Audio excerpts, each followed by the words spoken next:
खबर फास्ट, तेज खबर, पैनी नजर।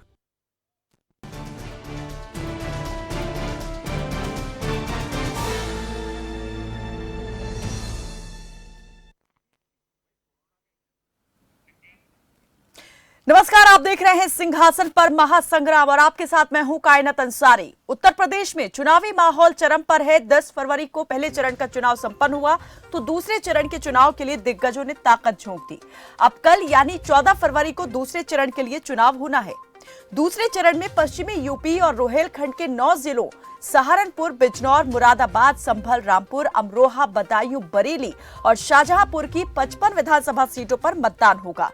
पिछली बार यानी 2017 की बात करें तो इन 55 सीटों पर बीजेपी का पलड़ा भारी रहा था। पिछली बार बीजेपी को 38, समाजवादी पार्टी को 15, कांग्रेस को 2 सीटें मिली थी, जबकि बीएसपी का खाता तक नहीं खुला था। लेकिन माना जा रहा है कि इस बार बीजेपी के लिए चुनौती पहले चरण के चुनाव से ज्यादा बड़ी होने वाली है, क्योंकि ये पूरा इलाका मुस्लिम बहुल माना जाता है और यहाँ पर मुस्लिम वोटर्स निर्णायक साबित होते हैं। अब सवाल यहाँ ये कि दूसरे चरण के चुनाव में बीजेपी के सामने कितनी बड़ी चुनौती है। पिछली बार इन 55 में से 38 सीटों पर मिली जीत को क्या बीजेपी दोहरा पाएगी या सपा रालोद गठबंधन का करिश्मा यहाँ दिखाई देगा। दूसरे चरण के चुनाव के साथ ही तीसरे चरण के लिए भी धुआंधार चुनाव प्रचार शुरू हो चुका है। बीजेपी के स्टार प्रचारकों के साथ सपा मुखिया अखिलेश यादव की चुनावी सभाएं शुरू हो चुकी हैं। तीसरे चरण के लिए 20 फरवरी को मतदान होगा और 16 जिलों की 59 सीटों पर वोट डाले जाएंगे। तीसरे चरण में यादव बेल्ट से लेकर बुंदेलखंड तक सीटें हैं। तो आज चर्चा करेंगे यूपी चुनाव के दूसरे चरण के लिए होने वाले मतदान और तीसरे चरण को लेकर दिग्गजों के बीच शुरू हुए घमासान को लेकर। तो दिग्गज चुनाव प्रचार के लिए तीसरे चरण के चुनाव के लिए उतर चुके हैं।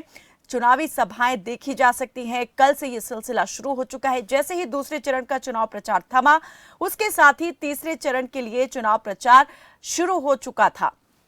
तो आज अलग अलग जगहों पर बीजेपी के बड़े नेता जो हैं वो दिखाई दिए चुनावी सभाओं को करते हुए। निशाने पर कांग्रेस को तो लिया, लेकिन साथ ही पूर्ववर्ती सरकारों को भी, प्रदेश की पूर्ववर्ती सरकारों को भी निशाने पर लिया है। लेकिन दूसरे चरण का चुनाव बेहद महत्वपूर्ण, 55 सीटों पर यह चुनाव होगा। 9 जिलों की 55 सीटें और इन 55 सीटों में 2017 के हुए विधानसभा चुनाव में बीजेपी ने 38 सीटों पर जीत हासिल की थी। लेकिन सवाल अब यहां पर यही कि हालात बदले हुए हैं। इस वक्त चुनावी फिजा पूरी तरीके से बदली हुई है, प्रतिद्वंदी बढ़ गए हैं और मुद्दे जो हैं वो यहां पर कुछ अलग दिखाई दे रहे हैं। तो इन सब का कितना प्रभाव यहां पर पड़ने वाला है, बीजेपी को इस बार कितनी सीटें जो हैं वो मिलने वाली हैं, कितनी सीटें हाथ से निकलने वाली हैं, रालोद और सपा का गठबंधन क्या यहां पर चुनावी करिश्मा दिखाएगा, क्योंकि इससे पहले भी सपा ने अलग अलग पार्टियों के साथ गठबंधन करके अपनी किस्मत जो है वो आजमाई है। 2017 के विधानसभा चुनाव में कांग्रेस के साथ गठबंधन यहां पर किया था सपा ने, और उसके बाद जब 2019 का लोकसभा चुनाव हुआ तब बीएसपी के साथ गठबंधन में चुनाव लड़ा था। लेकिन दोनों ही बार जो है अलग अलग तस्वीर यहां पर दिखाई दी है। लेकिन इस बार अब सभी की निगाहें इस बात पर टिकी हुई हैं कि सपा रालोद का ये गठबंधन जो है इसका कितना जादू इस बार मतदाताओं पर चलने वाला है, क्योंकि इस बार के मुद्दे भी अलग हैं और सियासी हालात भी अलग दिखाई दे रहे हैं। तो आज दूसरे चरण के लिए जो मतदान होने वाला है उस पर बातचीत करने के लिए हमारे साथ मेहमान जुड़ चुके हैं। हम आपको बता दें कि हमारे साथ बीजेपी के प्रवक्ता आलोक वर्मा जुड़े हैं, कांग्रेस के प्रवक्ता अभिमन्यु त्यागी जुड़े हैं और वरिष्ठ पत्रकार मनोज मिश्रा हमारे साथ जुड़ चुके हैं। आप सभी का बहुत स्वागत है हमारे साथ इस बातचीत में जुड़ने के लिए। सबसे पहले मैं बात यहां पर कांग्रेस के प्रवक्ता अभिमन्यु त्यागी से करना चाहूंगी। अभिमन्यु त्यागी जी, टक्कर जो है यहां पर इस वक्त साफ तौर पर देखा जा सकता है कि सपा और बीजेपी के बीच में दिखाई दे रही है। सपा गठबंधन और बीजेपी के बीच सीधा टकराव है। कांग्रेस को कितनी उम्मीद इस बार है? पिछली बार गठबंधन में चुनाव लड़ा था, सिर्फ 2 सीटें हाथ आई थी, इस बार क्या लगता है? देखिए, पिछली बार लगभग 100 सीटों पे कांग्रेस चुनाव लड़ी थी, 6% वोट शेयर आया था। 400 सीटों पे लड़ती थी, 24% से ज्यादा वोट शेयर आता। लेकिन अब की बार कांग्रेस 403 सीटों से लड़ने की संकल्प लेकर चुनाव मैदान में उतरी और फर्स्ट फेज में जिस तरह से रुझान देखने को मिला है, जनता ने खूब बम्पर वोटिंग भी करी है। इसके अलावा जो भाजपा का जो खुद का वोटर, शहरी वोटर रहा है, उन्होंने कम वोटिंग करी है, यानी सरकार के खिलाफ भी मैंडेट जा रहा है। कांग्रेस पार्टी को फर्स्ट फेज में खाता खुलने की भी और लगभग लगभग 14-15 के करीब जो सीटें हैं, जहां त्रिकोणीय मुकाबले में कांग्रेस को हम लोगों ने माना है। अलग अलग सर्वे में बड़े बड़े एक मीडिया समूह ने भी हम लोगों को वहां पर माना। इसके अलावा दूसरे फेज में जहां एक तरफ मुस्लिम आबादी भी ज्यादा है, वह भाजपा के लिए बड़ी चुनौती है। पहले फेज में ये लोग हार के ही निकले हैं, दूसरे फेज में भी ये हारेंगे। हम अपना परफॉर्मेंस अच्छा देने जा रहे हैं। हम जाति मजहब से अलग अपने मुद्दों पर चुनाव लड़ रहे हैं, चाहे महिला सुरक्षा की बात हो, चाहे किसानी की बात हो, चाहे शिक्षा की बात हो, चाहे चिकित्सा की बात हो, चाहे रोजगार की बात हो।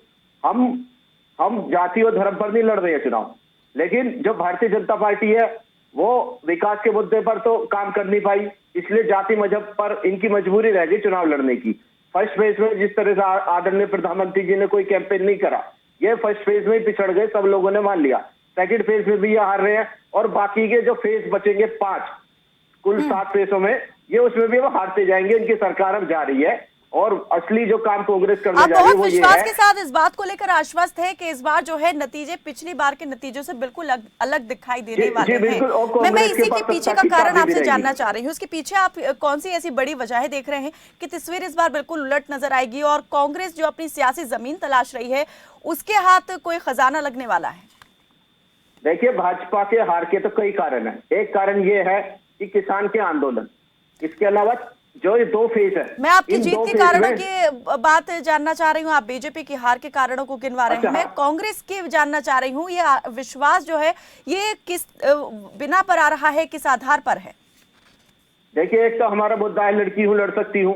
40% महिलाओं को टिकट दिए गए हैं और लड़कियां ही और महिलाएं ऐसी हैं कि जो जाति धर्म से ऊपर उसको वोट करती है।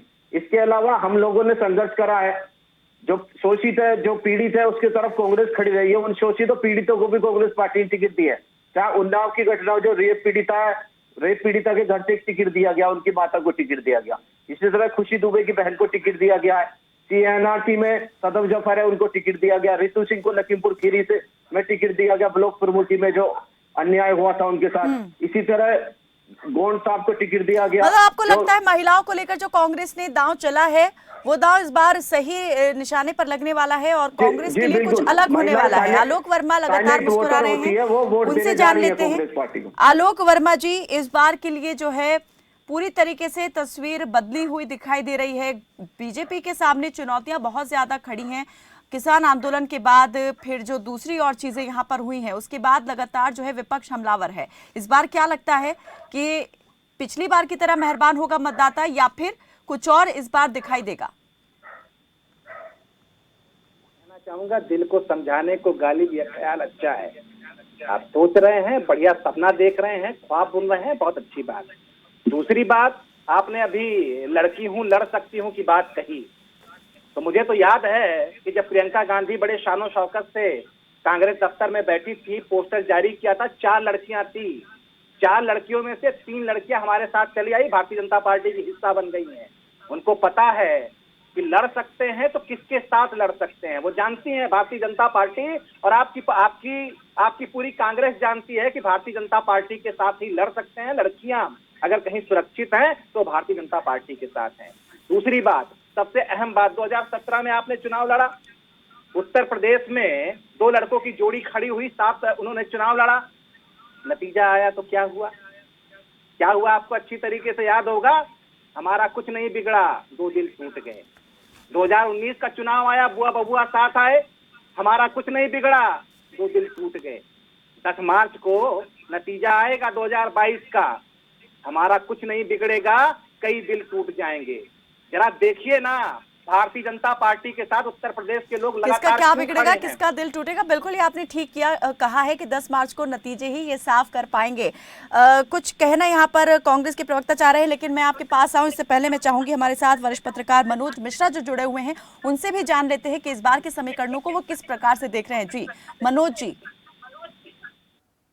जी, आलोक वर्मा जी, 2017 के चुनाव जो विपक्ष में थे, वो सत्ता में आपकी सरकार है, तो 2017 के मुद्दे और 2019 या 2022 के मुद्दों में काफी बदलाव। पहले चरण के चुनाव या कल दूसरे चरण के चुनाव में लगभग 9 जिलों में जो 55 सीटों का चुनाव होने जा रहा है, अधिकतम सीटें चूंकि पश्चिमी उत्तर प्रदेश में 139 में 109 आप थे, और जब आप मैक्सिमम पे होते हैं ना, तो तो वहां पर उसको रिपीट करना, उसको कायम रहना एक बड़ी बड़ी चुनौती होती है। और सरकार होने के बाद कहीं न कहीं थोड़ी बहुत, चाहे इनकम्बेंसी कह लें या ये कह सकते हैं कि अपने वादों के हिसाब से, तो चुनौतियां, और चुनौती दो तरीके का कहना चाहिए जी। उत्तर प्रदेश के इतिहास में 32 साल बाद सरकार को रिपीट करना भी अपने आप एक चुनौती रही है। 89 के बाद राज्य में सरकारें रिपीट नहीं हुई, लेकिन चूंकि भारतीय जनता पार्टी 2014 से जिस तरीके से लगातार, चाहे देश में या प्रदेश में 2017 में आप अगर तुलनात्मक बात करेंगे तो 44 सीधे 325 जाना अपने आप में बहुत बड़ा अचीवमेंट था। लेकिन चूंकि पश्चिमी उत्तर प्रदेश में चाहे किसान की बात हो, गन्ना की बात हो, या बहुत सारे ऐसे नए मुद्दे थे, और एक मुद्दा गठबंधन की बात, वर्मा जी आप सही कह रहे हैं कि 2017 में भी गठबंधन कांग्रेस और सपा का हुआ, 19 में सपा और बसपा का हुआ। लेकिन सच में इन गठबंधनों के बारे में अगर हम 2019 से पहले विचार करते कि अगर प्रदेश में मायावती और अखिलेश कभी एक होंगे तो सामने वाली की स्थितियां बहुत खराब होंगी, लेकिन ऐसा नहीं रहा। भारतीय जनता पार्टी लगभग क्षेत्रीय दलों के समस्त ध्रुवों में या राजनीतिक लोगों में वोट को सेध भी किया है और अपनी तरफ लेके भी आए, और ये उसकी उपलब्धि रही। लेकिन कहीं न कहीं, चाहे वो आप इस बात से इनकार नहीं कर सकते कि विपक्ष के रूप में अखिलेश यादव या समाजवादी पार्टी भारतीय जनता पार्टी को एक कड़ी चुनौती, परिणाम तो 10 तारीख को आएगा, वो हम भी जानते हैं और आप भी जानते हैं, सारे लोग जानते हैं, लेकिन क्या आपको लगता होगा। है ये चुनौती 2017 के चुनाव से इस बार ज्यादा कड़ी और बड़ी है, जो अखिलेश यादव गठबंधन के साथ में पेश कर रहे हैं बीजेपी के सामने, और बीजेपी के लिए इस बार जो है कौन कौन सी मुश्किलें उसके सामने आने वाली हैं, कौन सी मुश्किल दरपेश हैं? कान्हा जी, सवाल मुझसे था? जी, आप ही से। दरअसल देखिए, चूंकि केंद्र से लगभग 7 साल, प्रदेश में 5 साल सरकार होने के बाद, चाहे वो कोरोना की बात कर लें, विकास की बात कर लें, सुशासन की बात कर लें, तो जवाब देना होता उसको जिसकी सरकार होती है। ये अलग बात है कि अगर हम कंपेयर करना चाहेंगे तो भारतीय जनता पार्टी ने ज्यादातर वो पिछली सरकारों से बेहतर सुशासन की बात कर लें या विकास की बात कर लें, लेकिन चूंकि डबल इंजन की सरकार होती है, जिम्मेदारी ज्यादा होती है, जवाबदेही ज्यादा होती है, तो सवाल भी उसी के साथ में। तो जो पक्ष है या विपक्ष है, विपक्ष में भी छोटे दलों के साथ गठबंधन करके अखिलेश यादव खड़े हुए हैं, और पक्ष के साथ भारतीय जनता पार्टी के पश्चिमी उत्तर प्रदेश से लेकर पूर्वांचल तक आप देखिए, जो क्षेत्रीय दलों के नेता होते थे राजभर से लेकर के निषाद पार्टी से लेकर, इसका मतलब यह है कि सबको अपना कुनबा बड़ा करना है, और भारतीय जनता पार्टी सरकार को पुनरावृत्ति उत्तर प्रदेश में करे, ये उसके लिए चुनौती है और इतिहास की बात भी। बिल्कुल, ये बड़ी चुनौती है कि क्या इतिहास दोहरा पाएगी, जैसे क्योंकि आपने बताया कि पिछले 32 साल से ये एक ट्रेंड रहा है कि कभी कोई सरकार रिपीट नहीं हुई है, तो ये सबसे बड़ी एक यहाँ पर कहें कि मिथ है, जिसे तोड़ना एक बड़ी चुनौतियों में से एक है। जी, अभिमन्यु त्यागी जी, आप कुछ कहना चाह रहे थे? हम ये कहना चाह रहे थे, 2017 के चुनाव में वो लगभग मिश्रा साहब ने हमारी बहुत सारी बातें कह दी, लेकिन उसके बाद उन्हीं शब्दों में मैं कुछ बातें और जोड़ना चाहता हूँ कि जो समान विचारधारा वाले दल है, थोड़ी बहुत विचारधारा इन दलों से मिलती है, चाहे सपा हो, चाहे बसपा हो, चाहे आरएनडी हो, कांग्रेस की मिलती है, इनके साथ मिलकर चुनाव लड़ लेती है कांग्रेस पार्टी। लेकिन हम आज के परिप्रेक्ष्य में देखें तो 32 साल के बाद कांग्रेस पार्टी 403 विधानसभाओं का संकल्प लेकर चुनाव मैदान में है। इतना तो संकल्प खुद भारतीय जनता पार्टी नहीं ले पा रही है, वो भी गठबंधन से चुनाव लड़ पा रही है। हम लोग अकेले लड़ रहे हैं अब की बार। दूसरी बात है, हम जाति धर्म से अलग मुद्दों पर चुनाव लड़ रहे हैं, और एक विकल्प भी दे रहे हैं, चाहे रोजगार का विकल्प दे रहे हैं। हमारा यहाँ काम भी देखा हुआ है उत्तर प्रदेश में, इसके अलावा केंद्र में लोगों ने काम देखा हुआ है। लेकिन अगर लोग खुद जाति मजहब के मुद्दे पर वोट करना चाहेंगे तो गेंद भी इस समय जनता के पाले में है। ये उनके वो तय करेगी जनता की वो किधर की तरफ जाना चाहती है।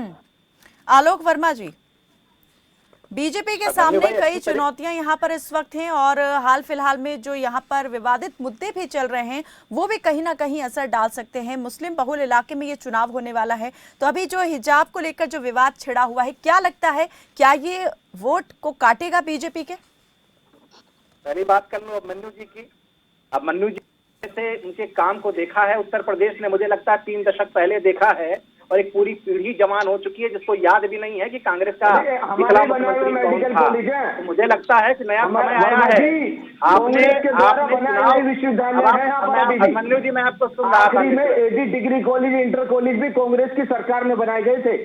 आप बताइए, एक भी बिजली निर्माण केंद्र बनाया क्या आप लोगों ने? एक भी बिजली निर्माण की अभिमन्यु सारी जी, बिजली खरीदते हो आप अभिमन्यु लोग। जी, डिबेट IIT सब कांग्रेस अभिमन्यु जी, पैटर्न में जब जाए। चुनाव होता है और खास तौर पे जब उत्तर प्रदेश का चुनाव होता है, तब किसने क्या किया क्या नहीं किया, इसके साथ में दूसरे और कई फैक्टर्स हैं जो यहाँ पर महत्वपूर्ण हो जाते हैं। आलोक जी, जो सवाल मैंने आपसे यहाँ पर किया कि मौजूदा वक्त में जो विवादित मुद्दा यहाँ चल रहा है इस वक्त में, हिजाब को लेकर जो विवाद छिड़ा हुआ है, क्या ये प्रभावित करेगा दूसरे चरण के चुनाव को? वोट कटेगा बीजेपी का? मैं इसका जवाब दूं उससे पहले मेरी गुजारिश रहेगी कि मैं बहुत गौर से सबको सुनता हूं और कोशिश करता हूं कि सबके सवालों का जवाब दे दूं। आपके हिसाब से तो मैं जवाब दूंगा नहीं, निश्चित रूप से आप ये मान करके चलें। पहली बात जो आपने सवाल किया, जिस मसले पर सवाल किया वो मुझे लगता है कि कोर्ट में है और कोर्ट को ही डिसाइड करने देना चाहिए कि देश में किसी खास प्रदेश में क्या होना चाहिए और क्या नहीं होना चाहिए। लेकिन सियासी बयानबाजी जो चल रही है, मैंने ये नहीं कहा है कि क्या होना चाहिए क्या नहीं होना चाहिए, लेकिन जिस तरीके से यहाँ पर इसको लेकर बयानबाजी हो रही है उससे भी मैं बात कह दूं, जो लोग इस पर सियासत करना चाहते हैं मुझे लगता है उन्हें वेट करना चाहिए, थोड़ा इंतजार करना चाहिए। जो मसले कोर्ट के संज्ञान में चले गए, कोर्ट को उस पर डिसीजन देना है, उस पर सियासत क्यों खेलना। दूसरी चीज, सबसे बड़ी चीज, भाई आप उत्तर प्रदेश की या किसी इलाके की सियासत कर रहे हैं ना, आप उत्तर प्रदेश के लोगों को बताना आलोक जी, ये तो आप कह रहे हैं कि मैटर कोर्ट में में चला गया है तो इस पर सियासत क्या करना, लेकिन बीजेपी नेताओं के बयान भी इस पर सामने आ रहे हैं, लगातार विपक्ष के नेता भी इसको लेकर लगातार बयानबाजी कर रहे हैं, इसलिए महत्वपूर्ण हो जाता है क्योंकि दूसरे चरण का जो चुनाव हो रहा है वो मुस्लिम बहुल इलाका है। कई जगह पर 50 से 60% तक मुस्लिम आबादी इन इलाकों में रहती है। निर्णायक वोट सवाल किया होता है यहाँ पर। मैं तो बहुत सारे सवालों का जवाब देना चाहता हूँ, लेकिन आप अगर किसी पर्टिकुलर जगह पे जा रही हैं तो मैं भी भाजपा का लीडर हूँ, मैं भी एक जवाब दे रहा हूँ। कोर्ट में कोई मसला है और भारतीय जनता पार्टी का प्रवक्ता हूँ, अगर कोर्ट में कोई मसला है तो मुझे लगता है उसका इंतजार करना चाहिए। चलिए ठीक है, आप कोर्ट के फैसले तक इंतजार जरूर यहाँ कर सकते हैं, लेकिन हम जनता का माइंडसेट जानना चाह रहे हैं और आपके उस हिसाब से जानना चाह रहे हैं कि आपको लगता है या नहीं लगता है कि ये इतना प्रभावी होने वाला है ये मुद्दा। मैं जानना चाहूंगी हमारे साथ वरिष्ठ पत्रकार जो जुड़े हुए हैं कि वो क्या सोचते हैं। मनोज मिश्रा जी, अजय मिश्रा टैनी के बेटे आशीष मिश्रा को जमानत मिल जाना पहले चरण के चुनाव से पहले ही, बाद में और उसके बाद में अब ये मुद्दा जो है लगातार गर्माता जा रहा है, क्या लगता है ये कितना ज्यादा प्रभावित करने वाला है इस चरण के चुनाव को? कायनात जी, देखिए 14 फरवरी दूसरे चरण के चुनाव में 55 में से 38 सीटें भारतीय जनता पार्टी के पास थी और 15 सीटें समाजवादी पार्टी के पास थी। इसका मतलब कहीं न कहीं अगर पूरा 47 सीटों में देख लें तो पूरी जितनी टोटल सीटें थी उसका लगभग 1/3 इन्हीं 55 में से समाजवादी पार्टी के पास रही। तो और भारतीय जनता पार्टी की लहर थी 304 तो 325 सीटें जीतना अपने आप एक बड़ी बात थी। तो जो दूसरे चरण का चुनाव है, जिन इलाकों में है, जिन जिलों में है, जिन क्षेत्रों में, मैं आपके सवाल को भी संज्ञान में लेकर के कह रहा हूँ, बिल्कुल ठीक बात है, मुस्लिम बहुल क्षेत्र या मुस्लिम बहुल सीटें इसमें हैं। और रही बात अजय मिश्रा टेनी किसान की विवाद, उनके बेटे की, देखिए जमानत के मामले में मुझे लगता है हमको आपको राजनीतिक बयान या कुछ उसका असर बता सकते हैं कि क्या पड़ सकता है। वो कोर्ट का मामला है, वो उनको जमानत सबूतों के आधार पे या जिरह के आधार पे मिली होगी, उस पर मेरी कोई टिप्पणी नहीं। लेकिन रही बात असर को लेकर के, तो बिल्कुल ठीक बात है, जिस तरीके से वो किसान गाड़ी से दबकर हत्या हुई तो लोगों में रोष था, लोगों में नाराजगी थी और उस नाराजगी का असर चुनाव में अच्छा भी हो सकता है, बुरा भी हो सकता है। लेकिन क्योंकि मैंने शुरुआत आपसे की कहना थी कि 55 में 38 सीटें अपने आप में बताती कि आप 80% मार्क से चुनाव मतलब पास हो चुके हैं या जीत चुके हैं। अब उसको दोबारा 2022 में रिपीट करना, और वर्मा जी भी इस बात को जानते हैं कि समाजवादी पार्टी के रूप में विपक्ष कहीं न कहीं भारतीय जनता पार्टी के सामने मजबूती से खड़ा है। अब खड़ा ही नहीं हो रहा, जिसको अगर थोड़ी बहुत भी नाराजगी है वो जैसे कांग्रेस में जिक्र करते हैं। अब कांग्रेस 32 साल से नहीं थे, लेकिन 2004 से 14 यूपी में इसकी यूपीए में गठबंधन की दिल्ली में सरकार थी। उस दौरान अगर ये बूथ स्तर पर अपने कार्यकर्ताओं को यह चीजें ठीक कर ली होती जो विगत 2 वर्षों से लगातार प्रियंका जी कर रही, उसका परिणाम भले 2022 में बहुत उचित इनको नहीं मिले, लेकिन अगर उत्तर प्रदेश की राजनीति में, क्योंकि देखिए कहीं कहीं कैडर खत्म होता है, तो जो कांसीराम ने बोया था मायावती धीरे धीरे कहां पहुंच गई इसको हम लोग सभी जानते हैं। लोकसभा चुनाव में किस गठबंधन के बूथे वो 0 से 10 पहुंची है, तो कांग्रेस जमीन तलाश रही है और जमीन के लिए वो अपने बूथ स्तर पर काम कर रही है। फिर से कह सकते हैं कि कांग्रेस शुरुआत कर रही है एक तरीके से उत्तर प्रदेश में। जी कायरा जी, देखिए शुरुआत क्या है कि जैसे अभी भारतीय जनता पार्टी के प्रवक्ता कह रहे थे कि 30 साल में पीढ़ी बदल जाए, बिल्कुल ठीक बात है। पीढ़ी परिवर्तन हो जाता और जनाधार तो दूसरा मसला हो गया। कांग्रेस की सरकार उत्तर प्रदेश में 30 वर्ष के लोगों ने देखी नहीं, जानी नहीं है, जबकि देश के अन्य राज्यों में इनकी सरकारें आती जाती रहती है। तो मेहनत है और मेहनत कर रहे हैं। रही बात जो महिलाओं के मुद्दों की बात कर रहे हैं, अन्य चीजों में देखिए, प्रयागराज की रैली प्रधानमंत्री मोदी को महिलाओं पर करनी पड़ी, बनारस में करनी पड़ी, तो मुद्दे तो प्रियंका जी लेके आई ना। देश की आधी आबादी लड़की हो लड़ सकती, ठीक है, उसकी brand ambassador Bharatiya Janata party में चली गई। अभी क्या हो रहा है, ये एक बदली परिस्थिति में पक्ष और विपक्ष के सामने अन्य राज्यों के तरीके से उत्तर प्रदेश में भी भारतीय जनता पार्टी के सामने समाजवादी पार्टी चुनाव लड़ रही है। परिणाम क्या होंगे बात का विषय है, लेकिन चूंकि भारतीय जनता पार्टी 365 में चुनाव लड़ती है, बड़ा कैडर है, ग्रास रूट पे काम करते हैं और इनका प्रबंध तंत्र बहुत मजबूत है। तो अपनी नीतियों पे, अपने काम पर लगातार प्रधानमंत्री, मुख्यमंत्री, गृह मंत्री, देश के बड़े नेता जवाब दे रहे हैं। और लेकिन कुछ न कुछ तो फर्क, आलोक जी आप भी इस बात को जानते हैं कि जब आप सरकार चला लेते, जवाबदेही आप ही से बनती है। जी बिल्कुल, यहाँ पर विपक्ष की बात का या उसके सरकार का जिक्र करना उतना मायने नहीं रखता है। मैं आपसे ये भी जानना चाहूंगी मनोज जी कि अगर यहाँ पर बात करें विपक्ष के पार्टियों का अलग अलग होकर चुनाव लड़ने को लेकर, क्या इसे पॉजिटिव उसमें देखें वे में या फिर नेगेटिव उसमें देखें कि ये एक बड़ी चुनौती पेश कर रहे हैं अलग अलग चुनाव लड़के, या फिर वोटों के बिखराव के रूप में इसको देखें? कायना जी देखिए, अब इन सब चीजों का फैसला जनता करती है।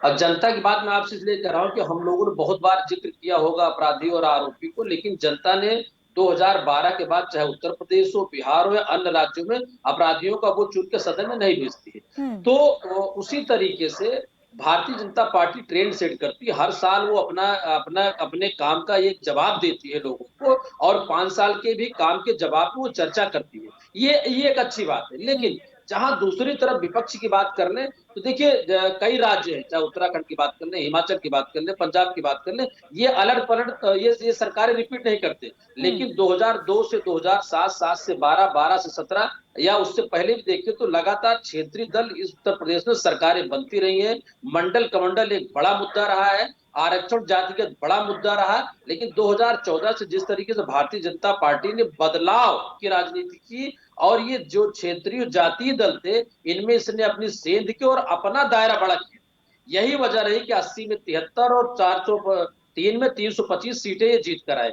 तो अब उनके तर्ज पे चलना, उनके तर्ज पे जवाब देना, उनको चुनौती देना। आप देखिए अखिलेश यादव ने अपनी पूरी पॉलिसी चेंज कर दी। अखिलेश यादव अपने संकल्प पत्र, घोषणा पत्र में आप देखिए बहुत सारी चीजों से दूर होने की बात, या पुरानी जो समाजवादी पार्टी थी जिस पर लगातार आरोप लगते थे, उससे बाहर निकलने का प्रयास अपनी सरकार में अंतिम दौर में भी वो करते रहे। तो Bharatiya Janata party trend set करती है और उस ट्रेंड सेट पर करने पर ही लोगों को चुनाव लड़ना पड़ता है। मौजूदा स्थिति में उत्तर प्रदेश की वही है कि 10 तारीख को परिणाम से पहले हालात जो दिख रहे हैं वो पूरे प्रदेश के सारे चरण में Bharatiya Janata party versus Samajwadi party.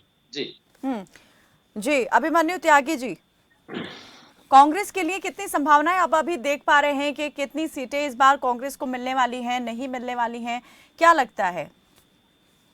देखिए, हम तो ये मान रहे हैं कि सत्ता की चाबी कांग्रेस पार्टी की अब की बार हाथों में होगी। अब इतना तो तय हो गया है कि भाजपा की हवा निकल गई है, मोदी लहर खत्म हो चुकी है।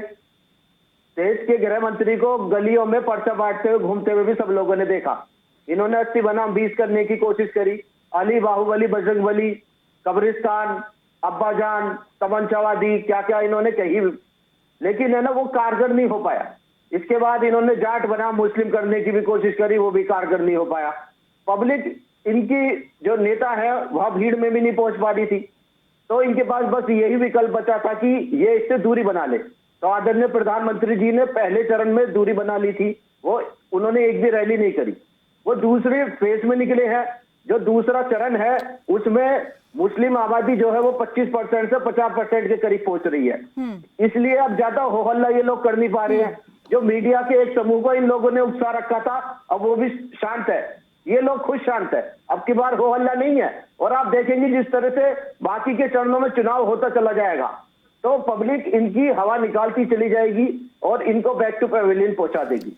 आलोक वर्मा जी, इस बार कितनी 55 में से कितनी सीटें बीजेपी के उसमें देख रहे हैं आपके खाते में आने वाली हैं? मैं क्या अभी से क्या बताऊं क्या हमारे दिल में है। मुझे लगता है बहुत शानदार प्रदर्शन होने वाला है। मनोज भाई हमारे बड़े भाई हैं, आकलन कर रहे थे, उनका पत्रकारिता का आकलन है, तो उनका अपना आकलन है, उस पर तो मुझे कुछ नहीं कहना। लेकिन मैं ये जानता हूं और मनोज भाई भी इस पे सहमत होंगे कि 2014 तो चलिए आपने कहा कि मोदी लहर थी, 2019 में उत्तर प्रदेश में बहुत सारे आकलन हुए थे, पत्रकारिता के क्षेत्र से भी आकलन हुए थे, जो राजनीतिक विश्लेषक थे वो भी आकलन कर रहे थे। 2019 में तो मुझे तो याद है उत्तर प्रदेश में, आपको भी पता ही है अच्छी तरीके से, सपा और बसपा का बुआ और बबुआ का मेल हुआ था। बहुत सारे साथी कह रहे थे अब किसी के लिए कोई जगह नहीं, क्योंकि सारा वोट बैंक एक जगह सिमट गया। हमने कहां ले जाके छोड़ा उनको। 80 सीटों में कुल मिला के 15 सीटें समाजवादी पार्टी और बसपा को हासिल हुई और समाजवादी पार्टी को सिर्फ 5 सीटें हासिल हुई। दिल टूटे, बहुत सारे लोगों के आकलन फेल हुए। तो मुझे लगता है कि इलेक्शन आने दीजिए, 2022 का 10 मार्च को नतीजा निकल के आएगा। शानदार फतेह भारतीय जनता तो पार्टी मतलब आपका कहने का मतलब है, और जितने लोगों ने जो कुछ यहाँ पर समीकरण बैठाने की कोशिश की वो सब धरा का धरा रह जाएगा। बीजेपी जिस तरीके से आगे बढ़ रही है वो अपने मंजिल तक जो है जरूर पहुंचेगी। मनोज जी जल्दी से मैं अंतिम टिप्पणी आपकी तरफ से चाहूंगी। एक चीज सुन लीजिए, समय की बहुत कमी है आलोक जी, जल्दी कहिए, चलिए जल्दी कहिए। दिया आपने, मुझे लगता है आप ये भी जान लीजिए कि क्यों भारतीय जनता पार्टी शानदार तरीके से फतेह हासिल करेगी। वो इसलिए हासिल करेगी कि हमने सबके लिए काम किया, हमने किसानों के लिए काम किया, हमने नौजवानों के लिए काम किया। आप मुस्लिमों की बात करती हैं, हमने उनके लिए भी काम किया, वो भी हमको वोट देने जा रहे हैं।